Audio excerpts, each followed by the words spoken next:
दिनेश गौर, आप सबका स्वागत है न्यूज़ टाइम के अंदर। सरकार और सरकार के समर्थक यानी कि आरएसएस और उनके न्यूज़पेपर्स दरअसल कारोबार जगत को, व्यापार को लेके दोनों के रुख बिल्कुल अलग अलग हैं और हमें ऐसा लगता है कि जैसे सरकार ने उनको शय दे रखी है आरएसएस को और उनके न्यूज़पेपर्स को कि वो अपनी इंडस्ट्री के ऊपर अटैक करते रहें और उनको देशद्रोही मानते रहें। ये जो डबल चेहरा है भारतीय जनता पार्टी और आरएसएस का, ये खुलकर अब सामने आ गया है और ऐसा लगता है कि व्यापार जगत के प्रति संघ परिवार को अच्छी खासी कुछ ना कुछ एक मेंटल प्रॉब्लम है। मैं ये वर्ड यूज़ कर रहा हूँ कि मेंटल प्रॉब्लम है। मैं आपको बताऊँ, इन्हें हर चीज़ के अंदर कॉन्स्पिरेसी नज़र आती है, देशद्रोह नज़र आता है। कभी ये अपना पीयूष गोयल साहब टाटा को देशद्रोही कह देते हैं, कभी इन्फोसिस को आरएसएस वाले देशद्रोही कह देते हैं और कभी अमेज़न को ईस्ट इंडिया कंपनी 2.0 कह देते हैं। इस किस्म की जो अटैक किए जा रहे हैं वो देखा जाए तो एक किस्म से भारत के फ्यूचर के अंदर जो इन्वेस्टमेंट है वो अच्छा नहीं है।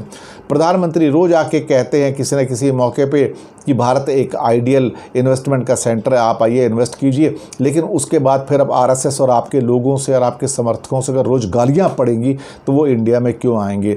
शायद यही कारण है कि फ़ॉरेन की कंपनियाँ इंडिया में आके फैक्ट्री लगाने में आज भी बहुत हिचकिचाती हैं। फिर आप नेशनल मोनेटाइजेशन पाइपलाइन बनाते हैं, इंफ्रास्ट्रक्चर पाइपलाइन बनाते हैं और हर मौके पे आके देखा जाए तो आरएसएस वाले जो हैं, जो कि बीजेपी ही है देखा जाए तो, वो हमेशा अटैक करते रहते हैं कि हाँ आप ऐसा कर रहे हैं, आप वैसा कर रहे हैं। कभी कहते हैं आप जोखिम उठाएं, कभी कहते हैं आप देश को बेच रहे हैं, कभी कहते हैं आप बहुत ज़्यादा देशद्रोही हैं।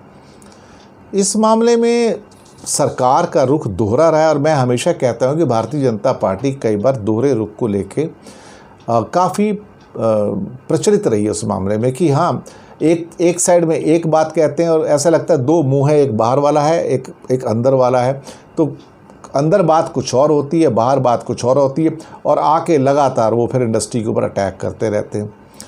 इसमें समझ में नहीं आता कई बार कि वो क्यों इस किस्म की बातें करते हैं। मेरी भी समझ में नहीं आता कि अल्टीमेटली आप क्यों उनको देशद्रोही कहना शुरू कर देते हैं, क्योंकि वो आपकी बात नहीं मानेंगे तो आप देशद्रोही कह देंगे। अब थोड़े दिनों में आप सोचिए कि गूगल हो, फेसबुक हो, आरामको हो या बाकी जो बाहर की कंपनियां हैं उन्हें भी देशद्रोही कहा जाएगा या फिर उन्हें कहा जाएगा कि वो ईस्ट इंडिया कंपनी है, वो भारत को लूटने की प्रयास कर रहे हैं। हालात इस कदर बिगड़ गए कि आरएसएस ने तो ये कहना शुरू कर दिया कि 5 जन जो न्यूज़पेपर है, जो सारी स्टोरी छाप रहा है, ये उसका पेपर ही नहीं है। इससे बड़ी शर्म की क्या बात है। ये आज की डेट में आरएसएस का वो हाल हो गया है जैसे कि मैं आपको बताता हूँ, जब कारगिल वॉर के अंदर पाकिस्तान के सैनिक मर गए थे तो इंडिया ने कहा था आप अपने जो मर गए हैं आर्मी के लोग उन्हें वापस ले जाइए, तो उन्होंने मना कर दिया था कि ये तो हमारी आर्मी के लोग ही नहीं हैं, अबेंडन कर देते हैं।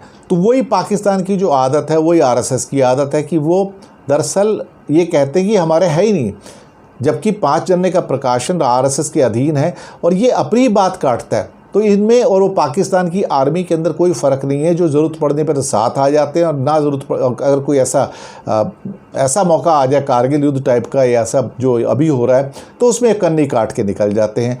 ये सारी चीज़ें जो हैं ये कारोबारी जगत के लिए अच्छी नहीं हैं और भारतीय जनता पार्टी और आरएसएस के दोहरे चरित्र को सबके सामने लेकर आती हैं। धन्यवाद।